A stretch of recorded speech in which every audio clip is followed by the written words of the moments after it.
अरे क्या हो खाओ प्रतीकवा के अंदाज में भोजपुरी हो क्या यार?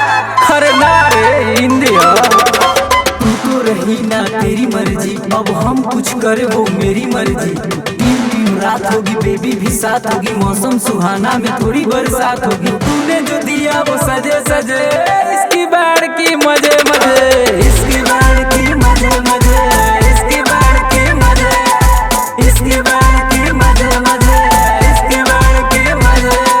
माशाल्लाह तारीफ माशाल्लाह, माशाल्लाह तारीफ माशाल्लाह।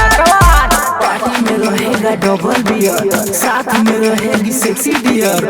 पैसा बहाएंगे पानी में, रहेगी रानी कहानी में। पैसे पे तू तो बिका गई रे, कितनों से जाने ठुका गई रे।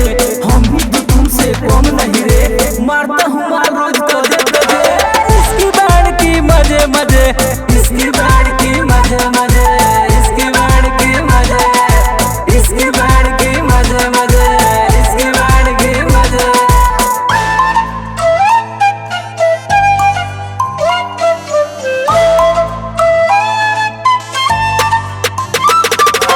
दोस्त मेरा रंगदार है, रखा वो काला काला थार है। रहते नहीं है परेशानी में, आग लगाते हैं पानी में।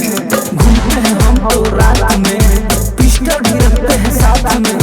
रात भर रहते हैं जगह जगह पर, टिकवा का गाना बजे बजे।